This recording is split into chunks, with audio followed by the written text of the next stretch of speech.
Bismillahirrahmanirrahim. Alhamdulillahi rabbil alamin. Wassalatu wassalamu ala asyrafil anbiya'i wal mursalin wa ala alihi wa sahbihi ajma'in. Kita menyambung pembacaan kitab Muhimmah fil Ilmil Hadis, muka surat yang ke 12 ya. Yang Jawi. Yang Rumi 39. Masih lagi kita membicarakan tentang kelebihan-kelebihan orang perempuan yang taat kepada suaminya. Baik, pada bulan lepas kita telah belajar akan kelebihan perempuan yang taat kepada suaminya ialah syurga. Sebelum kita membaca kitab Muhimmah ini, saya nak membawa kepada tuan-tuan beberapa persoalan yang dikemukakan tadi. Yang pertama sekali persoalan tentang hukum memelihara lintah dan cacing yang sekarang ni banyak orang buat. Memelihara lintah dan cacing untuk kegunaan perubatan, hukumnya harus. Tak salah. Tuan-tuan ternak lintah untuk ubat bekam, darah tinggi, kencing manis, menyeduk darah kotor, gaut dan sebagainya. Harus. Dan tuan-tuan boleh membekalkan lintah tadi untuk perubatan. Halal. Dan tuan-tuan main saham dalam pelaburan saham, lintah hukumnya sah dan halal untung jual beli itu. Yang tak bolehnya tuan-tuan ternak lintah untuk dibuat lecikang. Ya, tuan-tuan membekalkan lintah untuk pembuat lecikang supaya lebih berkerim umpamanya, maka hukum dia haramlah. Begitu juga dengan cacing. Tuan-tuan bela cacing untuk dibuat lotion, hukum harus. Ya, kerana cacing itu mempunyai beberapa kandungan untuk menghidupkan kulit yang mati, sel-sel kulit yang mati. Dan sekarang cacing itu diproses menjadi lotion kulit supaya kulit kita lebih berseri dan lebih lembut semacam kulit cacing. Maka hukumnya adalah harus, tak ada masalah apa. Yang tak bolehnya tuan-tuan menjual cacing untuk dijadikan biskut. Sekarang orang jual cacing dan buat cacing itu macam biskut. Buat biskut daripada cacing. Yang tu yang kita tak mau. Dia kata lebih sedap, lebih bertahan lama dan sebagainya. Cacing bukan untuk dimakan.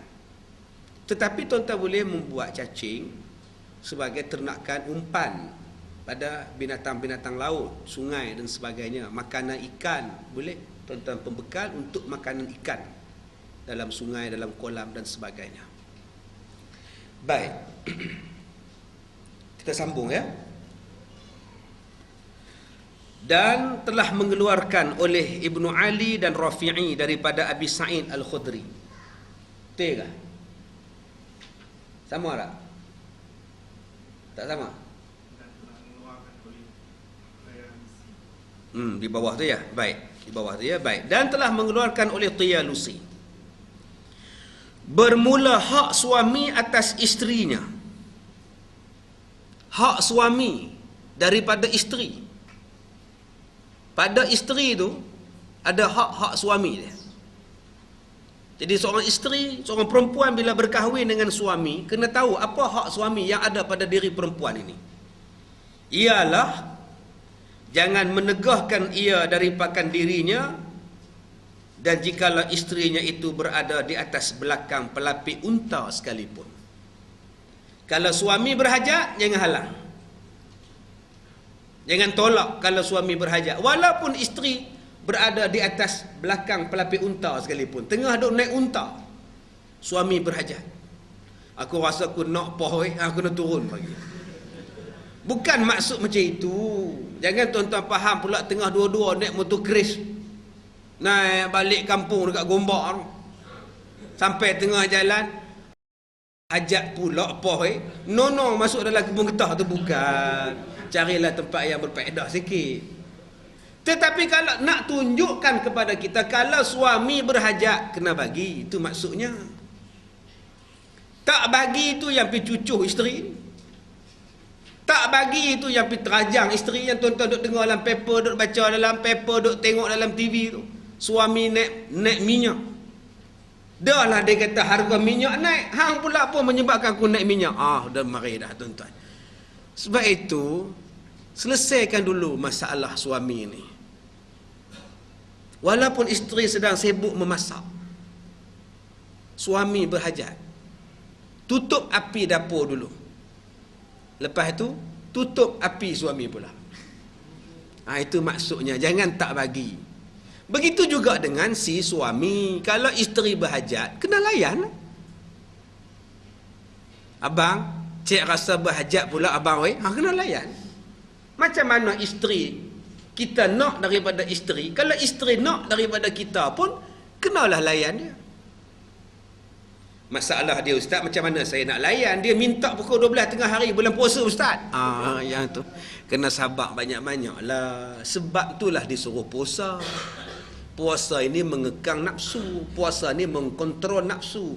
Dua benda yang disuruh kita puasa. Yang pertama puasa perut, yang kedua puasa syahwat. Kerana apa dua benda ni disuruh puasa? Kerana dua benda inilah yang membawa banyak kerosakan pada kita. Kenapa orang makan rasuah? Kerana perutnya lapar. Kenapa orang makan harta anak yatim? Kerana perut. Kerana apa orang ambil harta orang lain jadi harta dia? Kerana nafsu perut. Sebab itu nafsu perut ini disuruh puasa. Yang kedua, yang boleh merosakkan kita ialah syahwat. Isteri orang kita tengok kita nak, anak dara orang kita tengok kita berkenan. Bukan setakat isteri orang, anak dara orang kita berkenan, kambing pun kita berkenan. Tuan-tuan baca kan ada kes yang kambing dirogol, diikat kaki tangan kambing, dirogol kambing tu. Yang ini yang dikatakan syahwat. Disuruh puasa supaya kontrol dua benda ini yang banyak membawa kerosakan kepada manusia, perut dan syahwat. Baik. Dan pada satu riwayat sabda Nabi sallallahu alaihi wasallam, "Idza du'iya ar-rajulu zawjatahu li hajati falta'tihi wa in kana 'ala tan-nur." Apabila memanggil-manggil oleh seorang suami akan isterinya kerana hajat, oi pah, udah malam ni pah, datanglah tidur, kata suami dia. Yang isteri ni sedang memasak di dapur, maka hendaklah datang kepada suaminya walaupun isteri itu sedang memasak di dapur sekalipun. Tutup api tadi, hentikan menggoreng, pergi goreng suami dulu. Maka tiada seorang perempuan yang menyakiti ia akan suaminya, melainkan menyumpahlah oleh dia akan bidadari yang di dalam syurga. Mana-mana isteri yang tak layan suami, sedangkan suami dia orang baik-baik, suami dia orang taat, suami dia baik dengan Allah, minta layan, isteri tak layan, bidadari dalam syurga menyumpah. Bidadari kata apa? Kalau kamu tak mau pada suami kamu, bagil ke aku nak. Bidadari nak, tuan-tuan. Dia kata di sini walaupun suaminya kurih, tinggal rangka sekalipun, bidadari tetap nak. Dengan syarat laki-laki itu baik. Setengah isteri dia kata, tak payahlah ustaz, tular rangka macam piano, lantaklah, tak layan dia pun tak apa ustaz. Jangan, dia orang baik. Walaupun tinggal tulang rangka je laki-laki itu, kalau dia beriman pada Allah, Nabi sebut dalam hadis itu, Nabi kata apa? Dan tiadalah menyakiti oleh seorang perempuan akan suaminya dalam dunia, melainkan berkatanya oleh istrinya dalam bidadari yang elok rupanya, jangan engkau sakiti akan dia, nanti mati dibunuh Allah kan kamu. Bidadari cakap macam itu dekat dia. Jangan nak kata apa kat laki kamu orang baik, nanti kamu mati dibunuh Allah. Maka bahawa sesungguhnya iaitu padamu daging yang berjalan, hampirlah ia bercerai dengan kamu, datang ia mendapatkan kami. Kata bidadari ni, kalau suami kamu tu kuruh kering, daging dah tak ada, tinggal tulang saja pun, kami masih berhajat pada suami kamu. Ni dia tuan-tuan, kelebihan isteri-isteri layan suami. Tapi bila tak layan suami, bidadari nu jealous. Bidadari kata tak mau kami ambil. Baik. Dan telah mengeluarkan oleh Tabrani bermula perempuan yang tidak menunaikan akan hak-hak Allah, tak sempurna semayang, tidak sempurna puasa, tidak sempurna ibadat haji, sehinggalah perempuan tadi mendatangkan hak sekalian suaminya.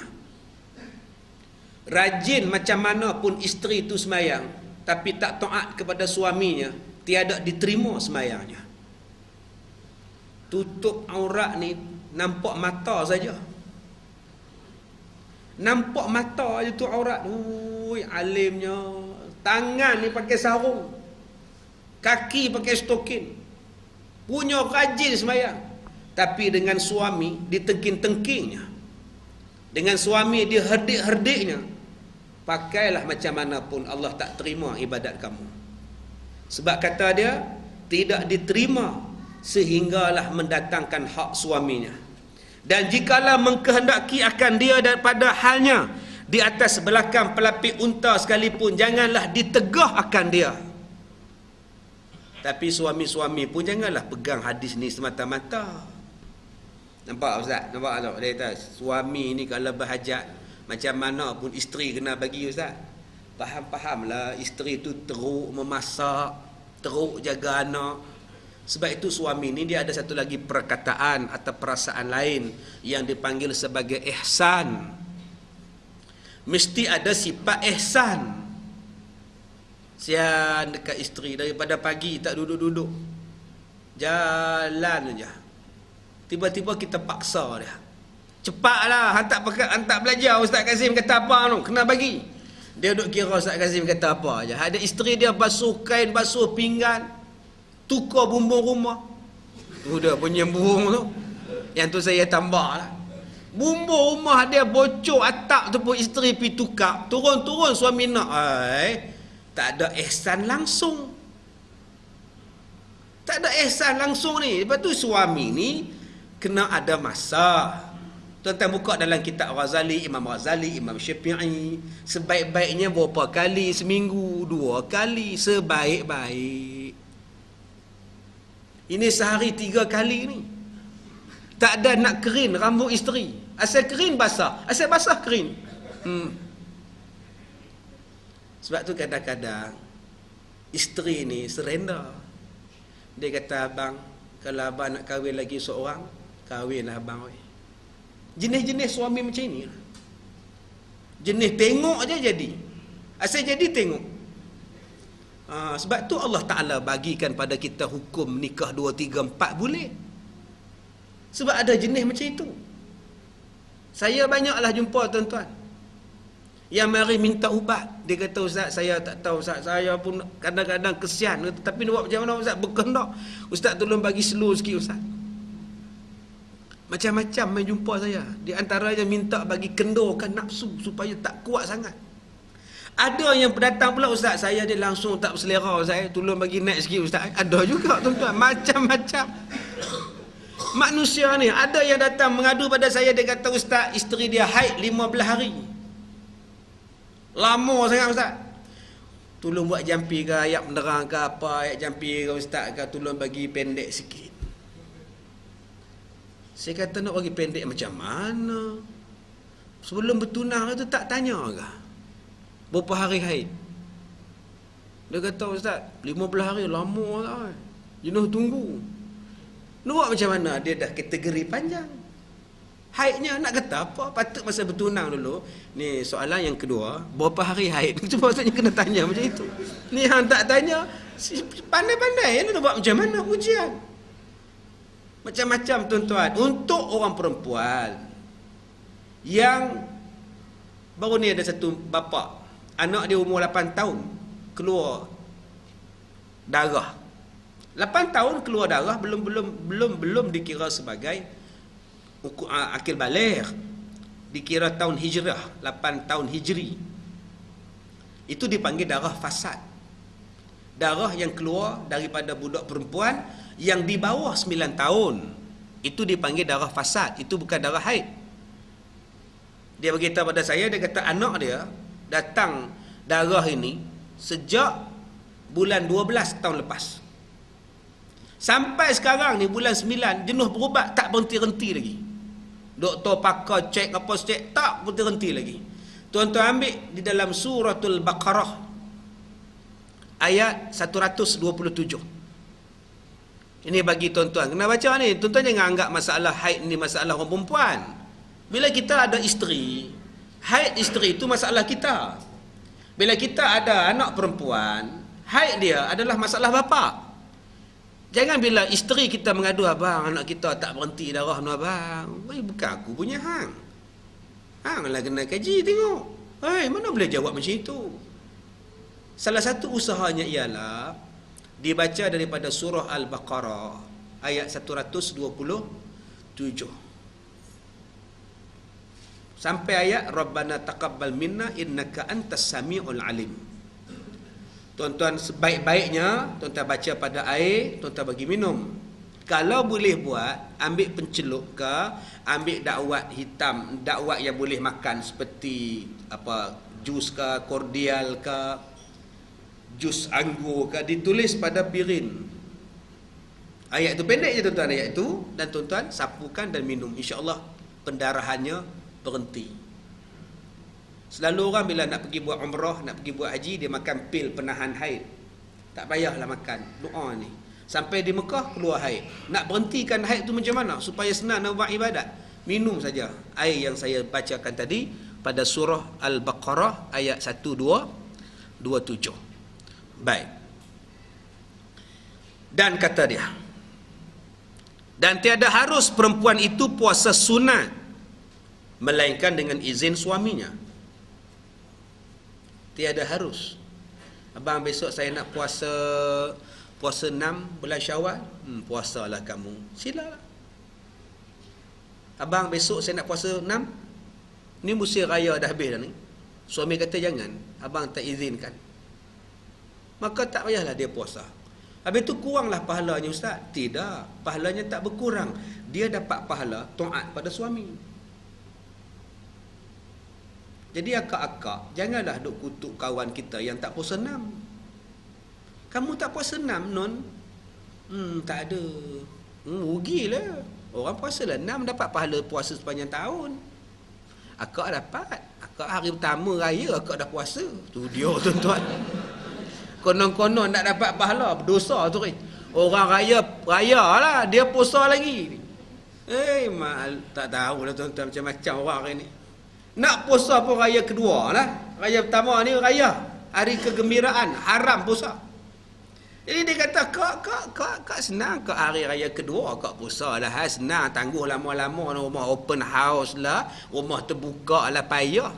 Rugi hang tak puasa non. Orang macam mana, suami non tak bagi. Dia suruh layan dia je. Rugi hang menikah. Tu yang kak tak mau menikah tu. Salah juga. Dia nak betulkan yang dia je tuan-tuan. Tuan-tuan, dia dapat pahala taat pada suami. Kak Poh dapat pahala puasa sunat. Masing-masing dapat pahala. Cuma cara dapat pahala berbeza. Dapat pahala berbeza. Cara dapat berbeza, pahala sama. Yang kata kita, bila kita tengok orang tak buat ibadat sunat, kita kata dia rugi.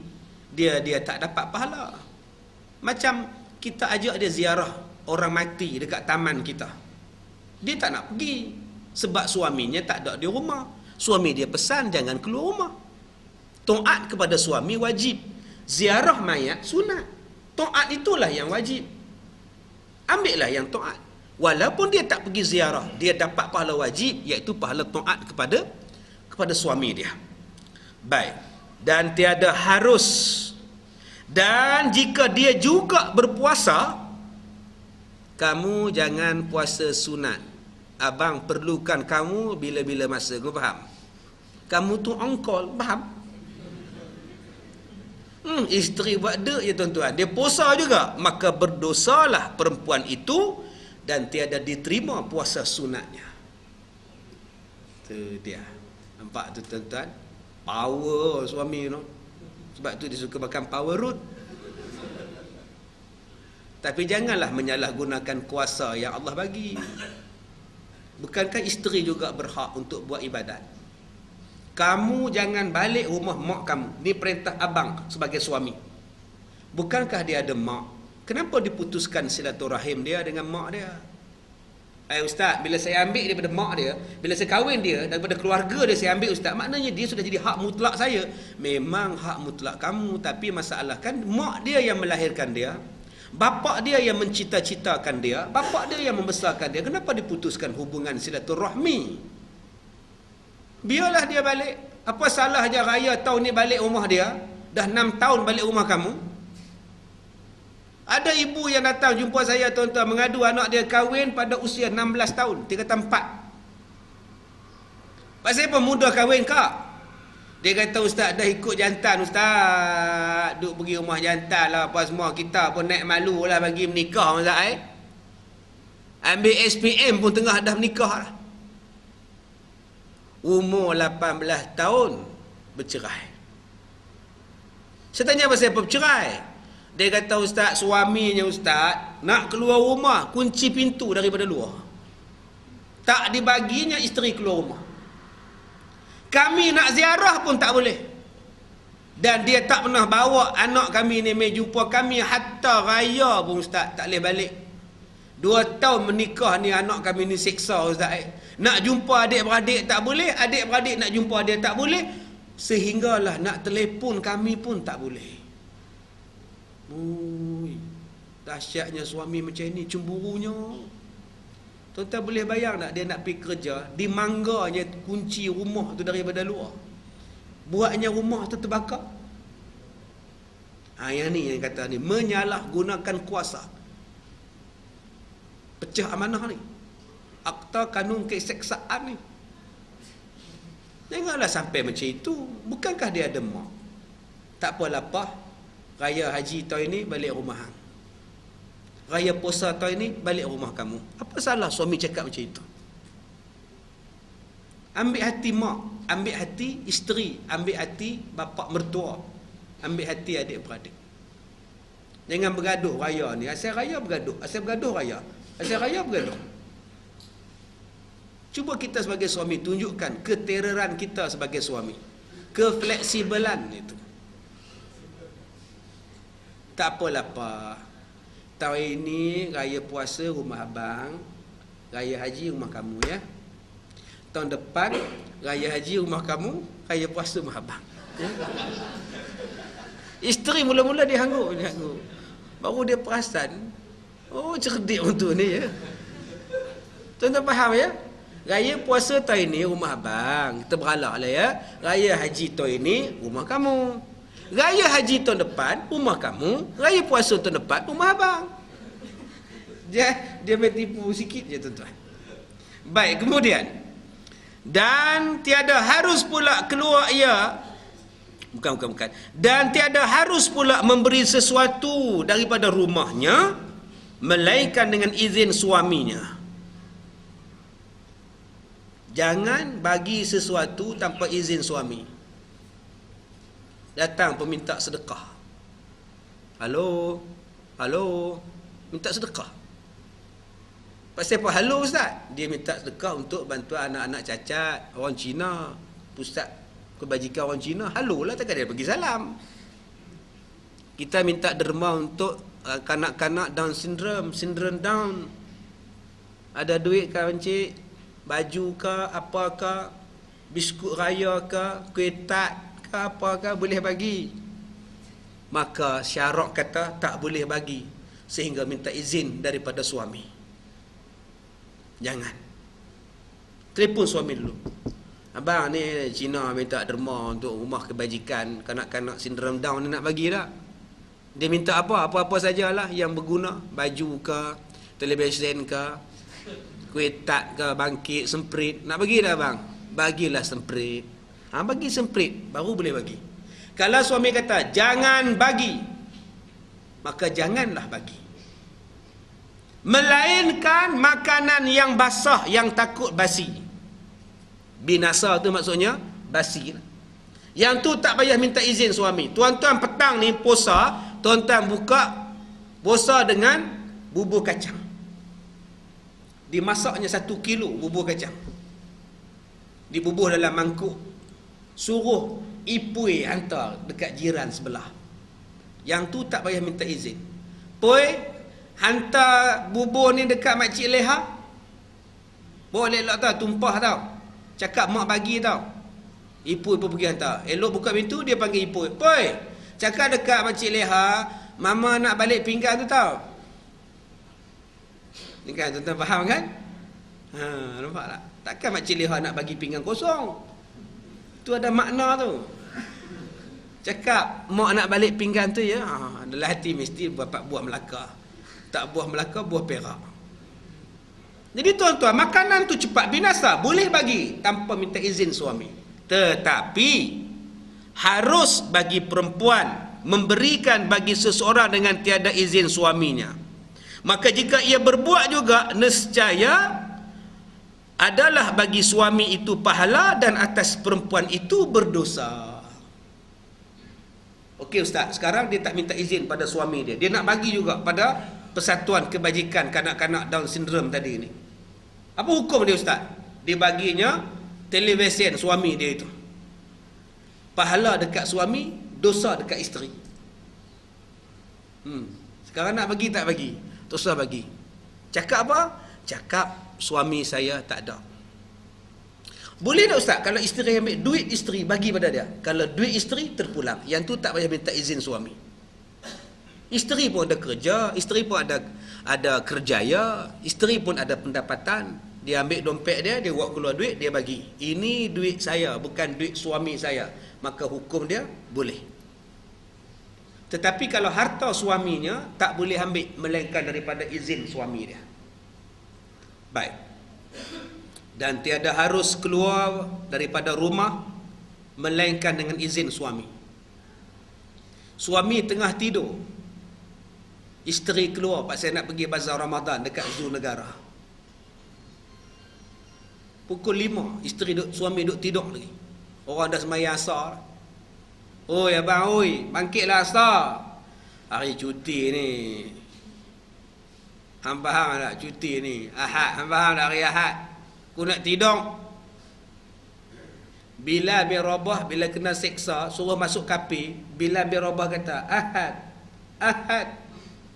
Hari ni anak kita suruh sembahyang Zuhur, Ahad, Ahad. Suruh sembahyang subuh, Ahad, Ahad. Tak mau bangkit sebab hari ni cuti, Ahad, Ahad, Ahad. Aduh, bezanya tuan-tuan kita dengan Bilal bin Rabah. Bilal bin Rabah tak nak masuk kapi, dia sebut Ahad, Ahad, Ahad. Hari ni kita anak muda tak mau bangkit sembahyang subuh, Ahad, Ahad. Hari cuti kita dah. Nak tidur lambat, nak bangkit lambat. Baik, dia kata tiada boleh isteri keluar rumah melainkan dengan izin suaminya. Suami tengah tidur, isteri keluar rumah pergi pasar Ramadan tanpa minta izin daripada pakcik yang tidur. Maka haramlah dia keluar rumah. Boleh tak kejut ustaz minta izin? Boleh? Bang. Bang. Nak pergi pasar Ramadan ni, pergilah. Pergi boleh, duitnya mana? Oh kan, gagal suami cari duit. Mata pejam tapi gagal duit, jumpa pula tu. Nah, pergi. Maka hukum dia harus. Sunat pilah suami tak izinkan. Tapi kalau suami tak izin, bang, abang, orang nak pergi pasar Ramadan ni, tak sedar tuan-tuan. Isteri tak boleh pergi. Sedar-sedar suami tu pukul 7-10 minit, lagi 2 minit nak buka puasa baru dia sedar. Dia pergi ke dapur, mana makanan kita apa? Mana ada beli, abang tidur, tak boleh minta izin. Pasal apa tak pergi? Yalah, Ustaz Kazim kata tadi, kalau tak minta izin suami, haram pergi. Sebab tu saya tak pergi. Kita minum teh kosong lah bang. Dia tepuk meja tu. Lain kali tak payah minta izin, pergi aja beli. Duk kira Ustaz Kazim pasal apa? Alhamdulillah, dapat lesen agung. Lepas ni tuan-tuan pergi saja, tak payah minta izin dia dah. Sebab dia dah bagi dah. Lain kali hang pergi aja, tak payah minta izin aku. Janji hang buat benda-benda baik. Maka kalau suami dah bagi lesen besar macam itu, merdeka lah isteri. Tapi suami berlapik. Suami kata, melainkan benda-benda haram. Hang jangan keluar rumah tanpa izin. Hang nak pergi kedai ke, nak pergi kedai buku ke, nak pergi beli ikan ke, nak pergi pejabat ke, nak pergi ofis ke, nak pergi pameran ke, silakan pergi, tak payah minta izin abang. Tetapi dengan syarat mesti pergi dengan perbuatan yang baik, niat yang baik, jangan buat maksiat. Itulah lesen yang cukup besar. Cukup besar tuan-tuan. Malam tu tuan-tuan kena masak lah kari kepala ikan dekat suami tu. Pak saya bagi lesen yang besar macam tu, bukan senang nak dapat. Setengah suami ingat nak pergi mana mesti call I. Kalau I bagi permisi baru you boleh pergi. Kalau tidak you duduk di rumah. Seksa orang perempuan. Ya, nak tengok orang sakit susah nak baca Yasin, rumah orang susah nak main mengaji payah. Baik, kemudian ketahuilah, dan jika dia berbuat juga keluar rumah tanpa izin, dilaknat Allah kepadanya, dilaknat segala malaikat, hinggalah dia bertaubat. Sepanjang perjalanan dia tadi, satu langkah isteri mendekatkan kepada neraka. Suami tak bagi izin, dia keluar juga rumah tanpa minta izin. Selangkah isteri keluar, selangkah mendekatkan diri dia kepada neraka. Semakin jauh dia berjalan, semakin dekat dia dengan neraka. Andai kata dia mati dalam keadaan keluar rumah tanpa izin, tu apa hukum tuan-tuan? Ketahuilah olehmu, hai segala perempuan, apabila musafir suami kamu, suami pergi umrah, suami pergi kursus, suami pergi luar negeri, suami kerja driver lori, driver bas, suami pergi musafir, maka janganlah sekali-kali kamu bersuka-suka dan bermain-main. Suami tak ada, enjoy, keluar rumah dengan kawan-kawan, lepak buka puasa dekat hotel. Anak-anak I dapat 4A tau. Datuk cukup suka. Anak you berapa A? Anak I 5A. Itulah I jaga dia pergi tuition semua. Cakaplah anak you berapa A? Anak I 10A, kata dia. Tu iklan dalam TV tu tuan-tuan tengok nak. Datin-datin duk mesyuarat tu. Sekarang senang, tanpa perlukan tuition, kita menggunakan yuran yang mudah, hanya kita akses dalam internet saja, gitu dia. Cuba tanya datin-datin dia duk menyembang tadi ni, kamu keluar daripada rumah ni minta izin suami tak tu? Dalam iklan tu lah. Husband you ke mana? Oh, husband ke LA. Husband you? Husband I pergi ke Auckland. Dia pun seronok tuan-tuan duk main mahjong lah. Yang main mahjong cerita apa? Madu 3. Seronok, enjoy. Suami tak ada, masing-masing seronok lepak di kelab. Maka dia kata apa di sini? Jangan sekali-kali kamu bersuka-suka dan bermain-main, dan jangan pula memakai perhiasan sehinggalah suami balik kepada rumah kamu. Oh, ni dia. Suami tak ada, pakai selekeh sudah. Selekeh ni maknanya apa? Jangan bersolek. Selekeh ni apa? Jangan tabaruj. Jangan maknanya selekeh pakai skirt, koyak-koyak je skirt dia. Ni selekeh lah ustaz. Bukan.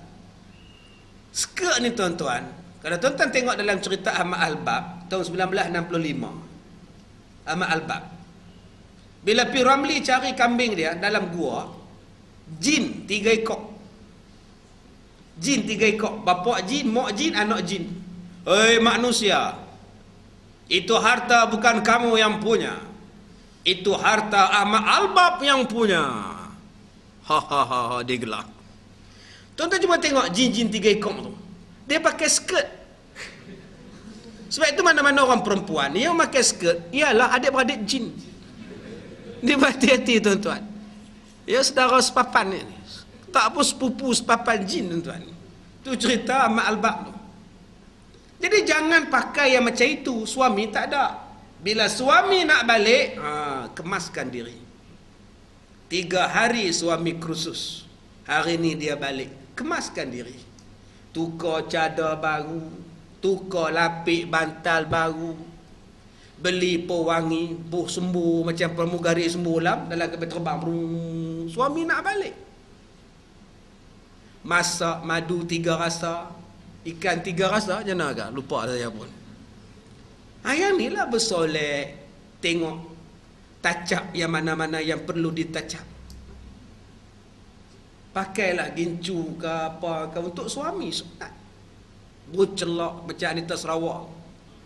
Tunggu ke bawah ni. Kita tengok pun takut. Apa salahnya tuan-tuan? Pakai geda. Kalau tak pakai dia labu sikit. Pakai geda dia kejap sikit. Untuk suami nak balik. Oh ya Allah. Suami ni sampai-sampai masuk kereta balik. Rostan. Silap rumah pula dah dia kata. Silap apa betul lah. Nombor rumah tu betul lah. Cuma orang dalam dia telah membuat pembaharuan. Paradigma yang baru. Baik. Kemudian. Ketahuilah olehmu. Dan demikian lagi. Jangan sekali-kali menyalahi akan janji suami kamu. Tuan-tuan macam-macam saya ni. Tuan-tuan kalau main mengaji di sekolah saya mengajar pukul 9.30 sampai pukul 11 untuk warga pencin.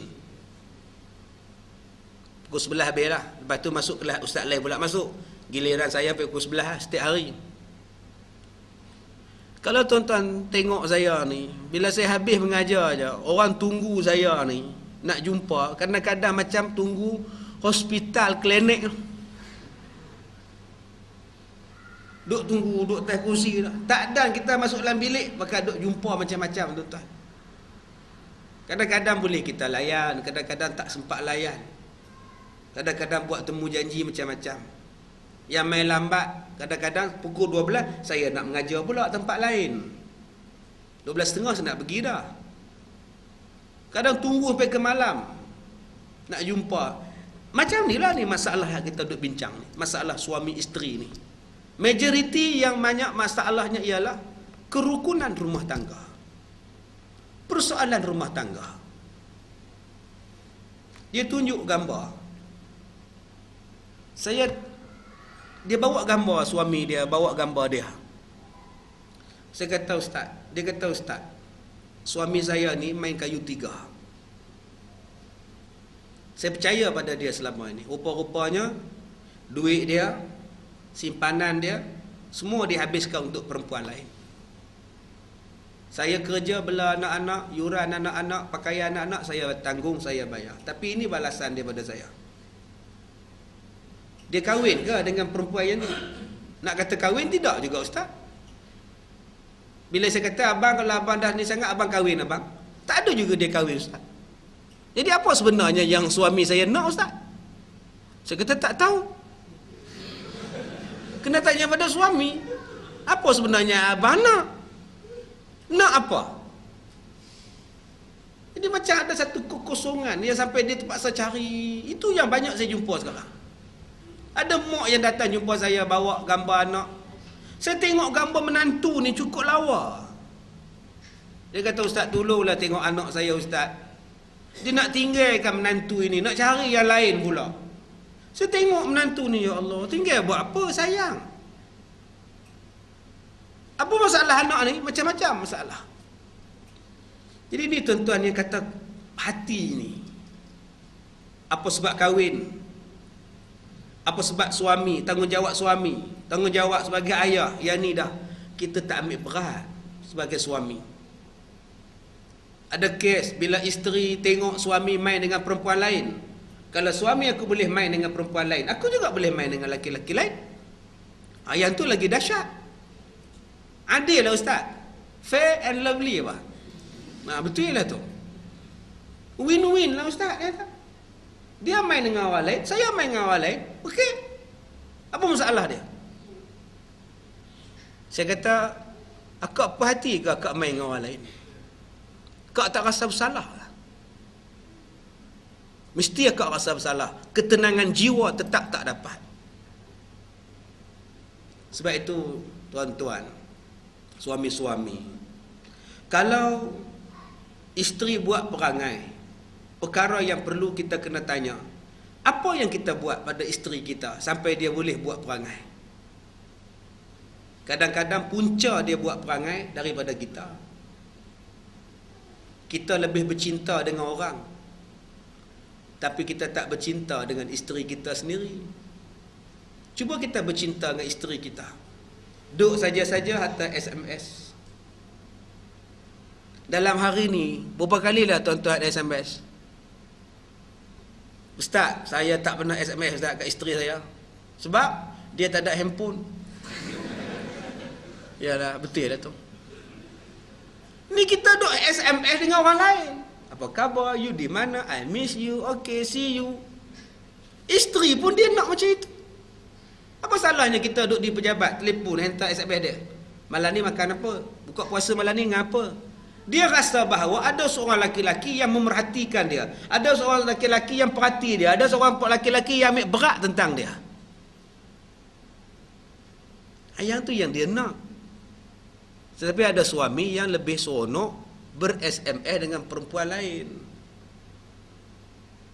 Dia lebih seronok SMS dengan lain, bermesra dengan lain. Sebab tu nak tahu suami kita ni baik tak baik, cuba isteri pegang handphone dia. Abang, hari ni abang bawa handphone saya bawa handphone abang. Agak-agak dia bagi tak? Ambil lah. Kalau ambil lah, tak ada rahsia. Jangan. Maknanya adalah rahsia di sebalik batu itu. Tapi kadang-kadang suaminya cerdik. Ambil lah. Pegang. Rupanya dia ada satu lagi spare. Satu lagi ni tuan-tuan. Kat, satu lagi ni. Pulanglah tuan-tuan. Sebab itu kita dengan isteri, saya sebut pada tuan-tuan banyak kali dah, jangan sesekali menipu. Kepercayaan yang orang rumah bagi pada kita, boleh keluar mengaji, pergilah mengaji betul-betul. Jangan keluar daripada rumah pakai kepiah, pakai baju Melayu, sampai tengah jalan kepiah lempar ke belakang, baju Melayu lempar belakang, tu dia umbrella punya baju keluar. Pukul 10.30 balik. Aduh, lama betul Ustaz Kazim kuliah, lenguh betul kata dia. Lenguh apa, habis dating kat mana? Sekali dia ambil tahu, lepas tu tuan-tuan habislah. Nak pi mana pun dia ikat. Nak pi mengaji pun dia ikut. Sebab tu orang perempuan dia mudah terpercaya. Orang perempuan ni bukannya senang terpedaya, cuma susah senang percaya. Tu sifat orang perempuan. Ada orang kata kat saya, Ustaz, pasal apalah orang perempuan ni kena tipu, selalu kena tipu, Ustaz, jantan tipu lah, apalah tipu. Saya kata orang perempuan bukannya senang terpedaya, cuma masalah mereka ni senang percaya. Senang percaya lain, senang terpedaya lain. Kalau isteri kita minta maaf, isteri cium tangan kita, isteri pegang lutut kita, minta maaf. Kita tengah tidur di atas katil, dia pegang kaki kita, abang maafkan saya, maafkan segala kesalahan saya abang, maafkanlah. Tu seungkit dah benda-benda yang dulu-dulu. Setengah jadi kes, dia ungkit, belum kahwin dia ungkit. Kamu ni sebelum nikah dengan aku tahu banyak jantan. Itu yang jadi naik balik. Bila dah timbul perasaan minta maaf, sudah. Dia dah balik ke pangkal jalan, sudah. Walaupun berat bunyi dia, tetapi itulah ujian untuk kita sebagai suami yang soleh. Kalau kita nak jadi baik, wal kazimin al ghaiz wal afina 'anil nas, yang menahan marah dalam hati dan yang memberi maaf dan ampun kepada manusia, itulah orang yang disebut sebagai orang bertakwa. Jadi tuan-tuan yang dirahmati Allah, memang nak memaafkan orang susah, nak minta maaf senang. Tetapi yang lebih besar ialah pahalanya bagi orang yang minta maaf. Pahala yang paling besar ialah orang yang memberi maaf daripada orang yang minta maaf. Jadi bila suami kita minta maaf, isteri kita minta maaf, maafkan saja. Yang lepas tu sudah, abang tak nak lagi berulang benda-benda ini. Sebab kadang-kadang berlakunya benda-benda yang tidak elok itu kadang-kadang punca daripada kita. Kita biarkan isteri seorang-seorang, kita biarkan isteri terabai, dia nak kawan, dia nak dibelai, dia nak diberi perhatian. Tiba-tiba orang sebelah rumah pula layan. Jadilah. Orang sebelah rumah pula isteri tinggal di kampung. Jadi sebab itu Jangan biarkan kosong. Jangan biarkan suami-suami akak-akak ni kosong hati dia. Bila kosong, jadilah. Penuhkan hati-hati suami. Abang, ahad ni kita pergi mancing? Okey. Jangan biar dia benung. Menung itulah yang menjadikan hati kosong. Dan jangan biarkan orang lain hebat di mata suami kita. Jangan biarkan perempuan lain hebat di mata suami kita. Suami kita dah kata, oh, aku tengok abang tengok dia ke macam orang muda no. Umur 48 no. Macam muda no. Maknanya suami kita tengok perempuan tu hebat. Sekarang macam mana kita nak suruh suami kita hebat pada pandangan suami pada kita? Kena cari jalan. Jangan suntik botok sudahlah. Kena cari jalan. Supaya kekosongan itu terisi. Bila kekosongan itu tuan-tuan biarkan dia makin membesar, itu yang jadi macam-macam masalah itu. Satu isteri hantar surat pada saya. Dia kata, Ustaz, ini suami saya, ini saya. Dan ini adalah perempuan yang suami saya nak tinggalkan saya sebab nak ambil perempuan ini. Bila saya dapat post laju itu, dalam sejam saya dapat, dia telefon saya. Dia kata, Ustaz, dah dapat dah gambar kami, Ustaz? Sudah. Jadi Ustaz boleh ke tolong saya? InsyaAllah saya tolong. Saya nak tanya akak tu yang duduk sebelah suami tu ke? Laki-laki tu? Laki-laki dia tuan-tuan, ya Allah. Kalau nak banding saya ni, kira saya ni not bad lah. Kira lah. Kan, jauh lah kan. Pakai baju batik pula kan. Pakai spek hitam ke kemas. Ni pasal pakai kepiah, tuan-tuan nampak tua. Bila buka piah belah tengah pula, kira menang saya lagi lah. Tapi isteri dia tuan-tuan, Allah. Saya kata akak, macam ni rupa akak pun dia nak cari hak sebelah ni. Saya tengok sebelah tu. Tak tahu Ustaz, dia kata akak tak lawa. Dia kata hak tu lawa juga. Tuan-tuan bayangkan tengok. Saya kata macam ni pun dia cari lain, dia tinggalkan kau tak balik-balik macam ni. Ustaz, dia cari hak tu juga. Duduk di rumah perempuan tu, kahwin pun tidak Ustaz. Nafkah tak bagi dah 3 bulan dah Ustaz. Dalam hati saya kata, ya Allah, macam ni dapat isteri punya lawa pun hang tak syukur lagi. Orang lain jenuh cari isteri tak jumpa-jumpa. Asal tunang putih, asal putih tunang. Dia dah dapat isteri lawa, dia tak menghargai tuan-tuan. Dia tak tengok tu yang apa, kekasihku yang pertama namanya Siti Pah, baru nak berbaik-baik Siti Pah dah pindah, melepaslah juga. Kan kesian kat dia tuan-tuan. Kekasihku yang kedua namanya Siti Jah, elok nak berkenalan, mak bapak Tijah tak suka, melepaslah juga.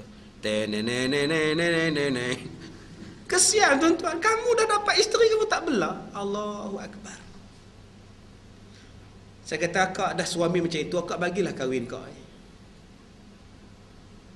Akak bagilah kahwin. Tak nak lah Ustaz. Nak buat macam mana? Dia nak kahwin. Saya cakap macam itu, dia nak kahwin, kau izinkanlah kau. Daripada dia duduk di rumah perempuan tu, tak apa dia buat kita tak tahu, nak selamatkan dia, bagilah dia menikah. Kalau macam tu Ustaz, baik saya bercerai, pulanglah. Semalam tuan-tuan, habis kuliah kita semalam, datang 3 orang mai jumpa saya semalam, malam tadi, nak minta pendapat. Tu yang saya boleh lewat malam tadi. Saya tanya, ada masalah apa ni? Masalah saya Ustaz, inilah masalah isteri, suami isteri. Dia suruh isteri dia bercakap. Mama lah bagi tahu. Nak minta pendapat Ustaz, saya ni bermadu. Oh, ya ke? Inilah madu saya.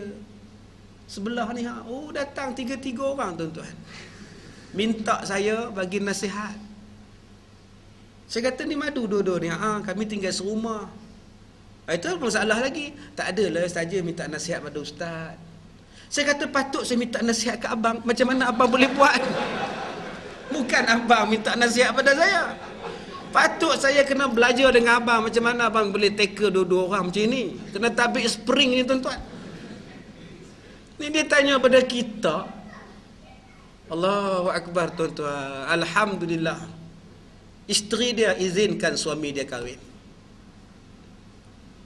Mula-mula dia kata feras juga. Tapi bila kenangkan ini satu ibadah, nak selamatkan daripada buat benda tak elok, saya redha ustaz. Makan serumah, tidur serumah, duduk serumah. Saya tanya anak ada berapa orang? Anak ada 4. Anak boleh terima ada makcik baru? Boleh ustaz, alhamdulillah. Sepanjang depa jumpa saya tu, tangan madu ni dua-dua duk pegang ni. Boleh duk cuik kawan hang, cuik dengan hang. Allahu Akbar. Subhanallah. Saya pun nak kata, dia tak nak jumpa. Madu ni duk pegang sama-sama madu tangan, duk cuik. Madu. Kau cakap lah. Hang lah cakap. Dia pelik tuan-tuan. Yang saya jumpa madu ni duk bercakap. Yang tu banyak. 2 madu nak jumpa saya. Dia tunggu kat pintu pagar. Yang seorang madu masuk. Tu nampak ustaz dia main tu. Mana saya pergi jumpa dia tu nampak ustaz. Saya pun nak takut ustaz dia main dalam jabat aku bergaduh tak pasal aku. Main bomba pula lah nak selesaikan masalah ni. Nak padam api marah ni. Tapi hak semalam ni saya kata dekat abang yang menikah 2 ni. Abang buat elok-elok. Kalau boleh saya nak panggil majalah main temu ramuh abang berdua ni. Kok berdua ni. Tunjuk pada masyarakat bahawa poligami ni manis. Poligami ni kalau kena gayanya seronok. Poligami ni kalau kena pada gayanya, bukan kata suami tu seronok, dua-dua isteri ni seronok tuan-tuan. Semalam saya jumpa lah di masjid tuan-tuan ni. Seronok tu kik gelap. Depa nak mai sekolah saya bulan Ramadan ni. Akhir bulan Ramadan ni nak pergi duduk. Sekolah saya, sekolah pondok saya di tuan-tuan di Al-Barakah ni, tiap-tiap bulan Ramadan kami buat qiyamul lail daripada malam pertama. Kami buat tarawih 8 rakaat. Lepas tu baca kitab. Habis pukul 10 suku habislah.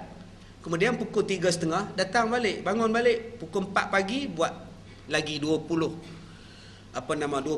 rakaat. Lagi 12 rakaat. Sampai jam 5 pagi. Habis 5 pagi sahur sampai subuh. Lepas subuh mengaji lagi. Sampai 6.30. 9.30 mengaji lagi sampai jam 12.30. Kemudian balik ke pondok masing-masing tadarus Quran sampai maghrib. Buka puasa disediakan, sahur disediakan. Ramai orang tuan-tuan. Jadi kalau tuan-tuan yang mana dah pencen tahun depan ataupun tahun ini ada lagi 10 hari ni nak rasa apalah duduk di pondok. Satu pondok boleh masuk 3 orang. Bilik air ada, dapur pun ada. Suami isteri boleh duduk sekali. Silakan. Mengaji 24 jam tuan-tuan. Dah berapa lama dah kita puasa. Asyik puasa tidur, asyik tidur puasa. Apa salah? Kita tumpu betul-betul. Ada makji yang dah hatam 2 kali dah Quran. Yang paling tua yang masuk 84, Cikgu Azizah daripada Taiping. Yang paling jauh Terengganu datang. 2 orang perempuan. Daripada Terengganu, daripada Dengkil datang. Jadi tuan-tuan cuba buat. Di surau ni pun boleh buat. Kami tidak tunggu 10 malam terakhir. Kami buat daripada malam pertama Ramadan. Ya, malam pertama Ramadan. Tak pernah kunci surau kami. Lampu tak pernah padam. Penuh dengan aktiviti siang dan malam. Baik. Kemudian dan jangan sekali-kali menyalahi akan janji suamimu. Dan kata Imam Al-Ghazali adalah seorang laki-laki keluar bermusafir dan berjanji dengan isterinya jangan keluar daripada rumah. Abang nak berjalan ni, abang dah tinggalkan makanan, abang dah tinggalkan minuman, abang dah tinggalkan semua benda dalam rumah. Tak ada sebab kamu nak keluar rumah lagi. Semua dah cukup. Isteri pun kata, baiklah. Mereka ini duduk di tingkat atas. Bapa si perempuan duduk di tingkat bawah. Dengan takdir Allah, bapa si perempuan sakit. Nak turun ke bawah tu, suami pesan jangan turun ke mana-mana. Di tingkap, dia buka tingkap. Orang datang ziarah dia, bapak dia. Perempuan ni kata pada tetamu yang datang menziarah bapaknya, boleh tak tolong saya tanya pada Rasulullah, boleh tak saya turun untuk lihat bapak saya? Sedangkan saya dah berjanji dengan suami saya tidak mau ke mana-mana dan suami saya tidak izinkan. Sahabat-sahabat balik bagi tahu pada Rasulullah, perempuan ni minta izin nak turun. Rasulullah kata, balik bagi tahu dekat si perempuan, taat dia kepada suami dia, jangan turun. Tu dia tuan-tuan. Bapak sendiri sakit ni, Nabi kata taat pada suami. Suami dah janji tak mau turun, jangan turun. Akhirnya bapak dia mati. Orang datang ziarah lagi. Boleh tak tolong saya? Beritahu pada Rasulullah, saya minta izin nak turun, nak ziarah mayat bapak saya. Nabi kata, taat pada suami kamu.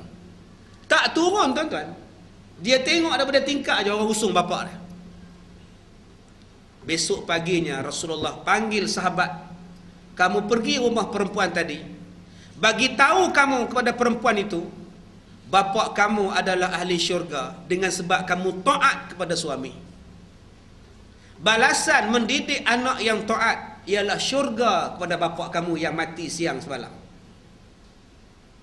Tuan-tuan nampak tak?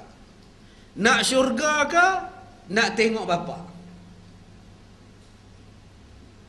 Biarlah tak tengok bapa pun, janji bapa masuk syurga. Apa makna kita pergi tengok bapa tetapi belum tentu syurga pada bapa? Yang ni yang kita kena faham daripada hadis ni. Apa-apa pun utamakan syurga dulu. Saya bila baca paper, ada satu DJ radio anak dia baru mati sebelum puasa. Wartawan tanya dia apa yang syahdu pada pagi raya akan datang. Sudah pasti kami suami isteri teringat pada anak kami. Raya tahun ini tak bermakna sebab anak kami mati. Tak bermakna pula otak kamu. Bengong. Anak hang 2 tahun. 2 tahun ni masuk syurga. Apa makna anak umur 22 tahun? Raya ni penuh di rumah bawa balik. Belum tentu amalan dia syurga. Biarlah budak itu mati. Demam panas ke apa ke.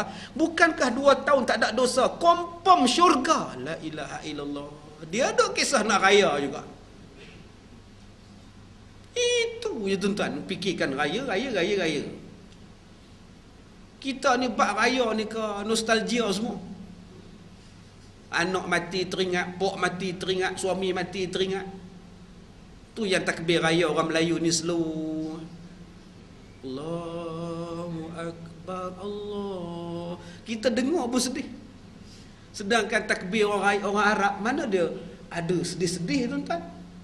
Tuan-tuan cuba pergi Pakistan, pergi ke Arab, Mesir, mana ada macam kita ni. Allahu Akbar, Allah. Tu yang teriak tu. Tok Imam leleh air mata, Tok Bilal teriak. Hak isteri di rumah teriak, teringat ke arwah suami.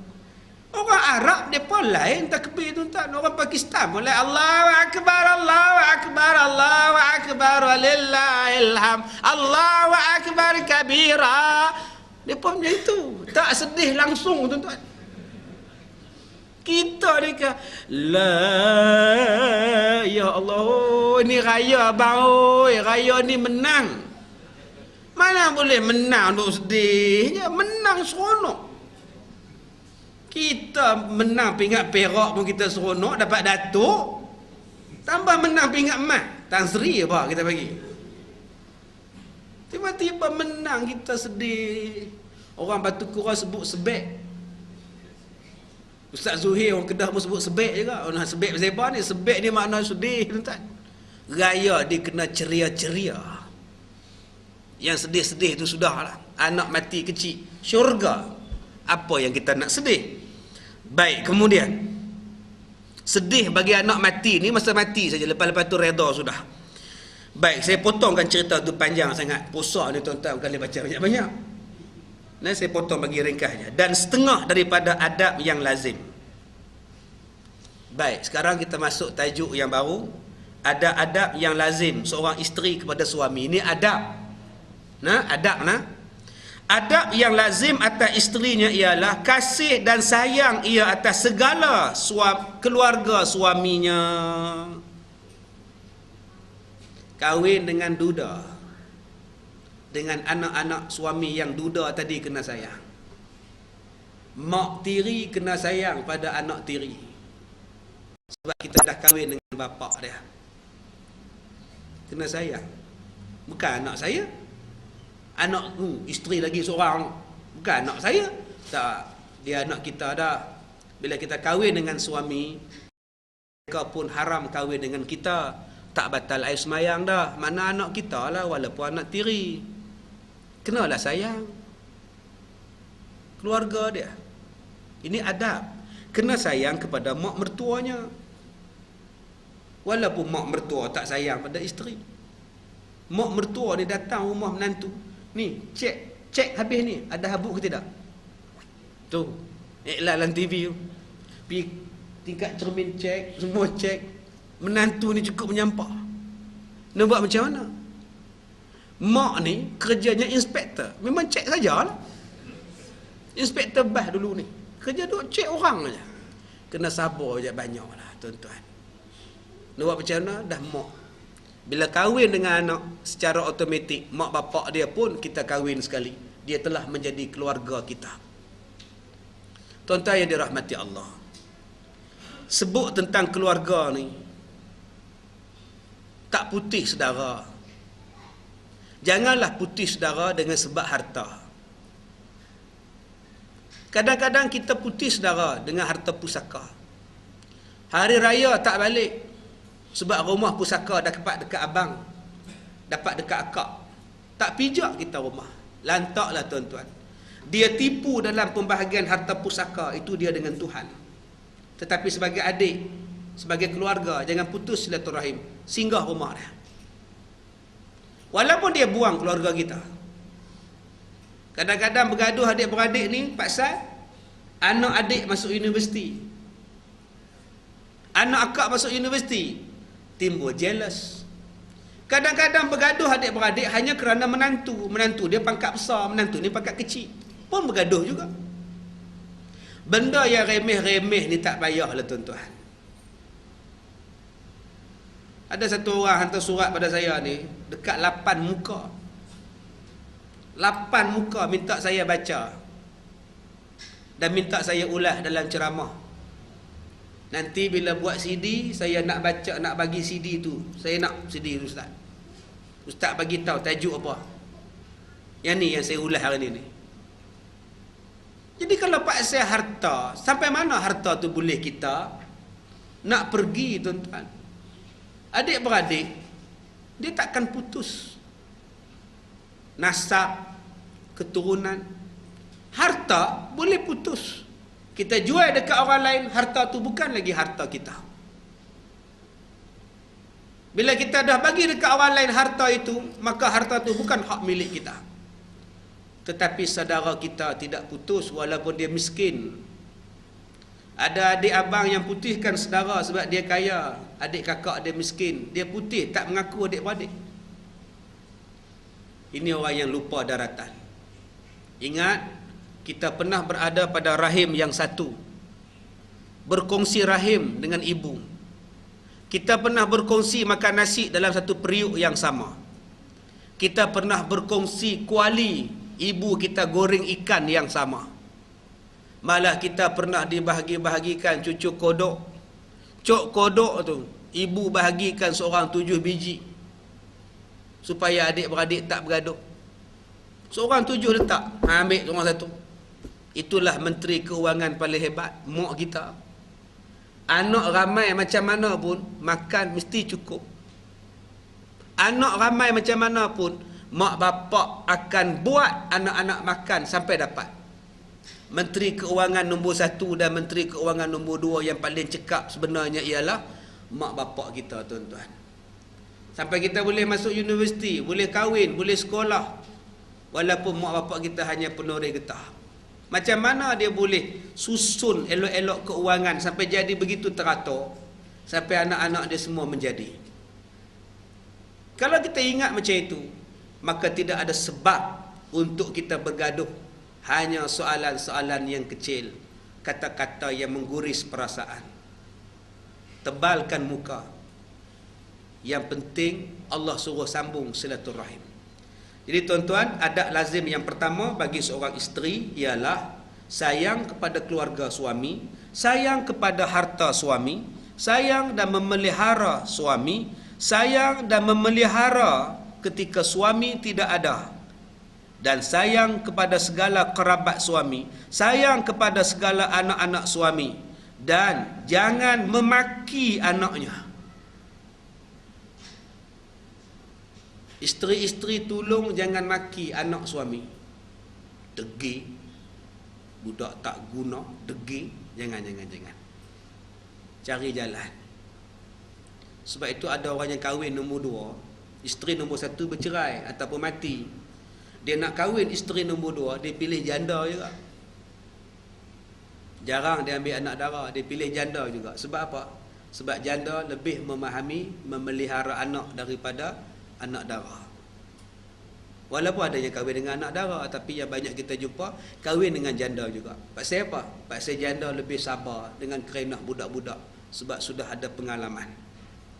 Dan yang terakhir, dan jangan pula melawan perkataan suami. Jangan lawan. Diam sudah. Kalau tak setuju, cakap apa benda tak setuju. Dengan pasangan madu semalam, saya cakap, jangan simpan-simpan. Tak betul suami tegur. Abang, saya nak tegur abang sikit. Jangan simpan. Simpan tu lama-lama jadi gunung berapi. Cakap elok-elok. Abang tak adil dalam bab ini. Abang, saya tak puas hati dalam bab ini. Tolong cakap elok-elok. Jangan lawan. Jangan isteri ni suka melawan. Kenapa kamu buat macam itu? Kau suka orang lah. Isteri jawab, kau suka orang lah. Di belakang tu ada halus je perkataan tu. Orang tahu lah. Dia bunyi, orang tahu lah. Tak payah ajar orang. Kau suka orang lah. Dia bunyi, Yang tu pun dosa. Kenapa buat? Minta maaf lah abang kalau saya silap. Dah, selesai masalah. Tenang ya. Kenapa buat macam itu? Minta maaf abang, saya tersilap. Dah. Tapi ustaz, saya dah minta maaf, dia nak ngomel lagi ustaz. Tu yang segeram tu. Pergi ke dapur dengan layan suami. Pergi ke dapur, ambil pisau, belah bawang. InsyaAllah suami patah balik. Dia gustan pelan-pelan tuan-tuan. Ni cari naah aku ni. Senang. Isteri bila beleteh, suami diam. Jangan layan. Start motor, pergi tengok gajah tu, zoo dekat. Naik kereta api satu round, agak-agak sejuk balik. Jangan layan. Dan isteri tak lama beleteh, habis kuat 15 minit, paling panjang. Itu rekod. Tak ada isteri yang beleteh sejam. Tuan-tuan kena kenang, isteri mengandung 9 bulan. Isteri menyusu 2 tahun. Isteri bangun, tukar lampin anak, buh minyak telon dekat perut anak, berapa tahun? Isteri tak puas tidur, tak lena tidur berapa tahun?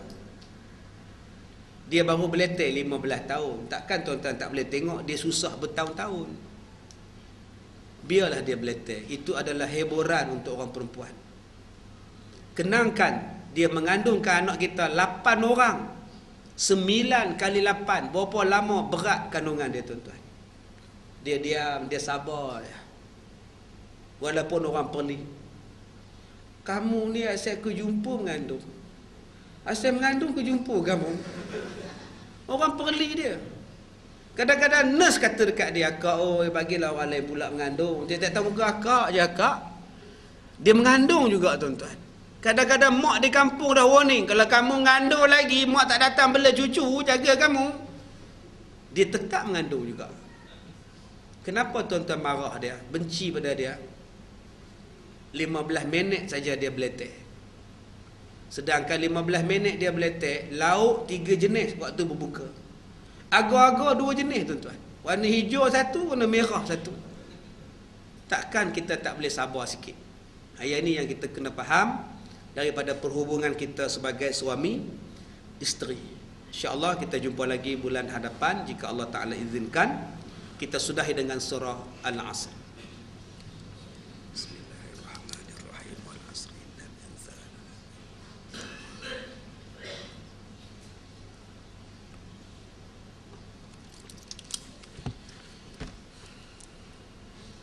Bismillahirrahmanirrahim. Alhamdulillahi rabbil alamin. Wassalatu wassalamu ala asyrafil anbiya'i wal mursalin wa ala alihi wa sahbihi ajma'in. Allahumma inna naj'aluka fi nuhuri a'da'ina wa na'udzubika min syururihim. Allahumma baddid syamlahum wa farriq jam'ahum wa syattid kalimatahum wa zalzil aqdamahum wassalit alaihim kalba min kilabik ya qahhar ya jabbar ya muntaqim. Allahumma ya munzilal kitab wa ya mujriyas sahab wa ya hazimal ahzab ihzimhum wansurna alaihim walhamdulillahi rabbil alamin. Saya minta maaf jika terkasar bahasa. InsyaAllah saya akan ada di Kampung Ceras Baru, Masjid Kampung Ceras Baru pada 24 hari bulan Tazkirah Ramadan. Saya minta maaf jika terkasar bahasa. Wabillahi taufiq wal hidayah. Assalamualaikum warahmatullahi wabarakatuh.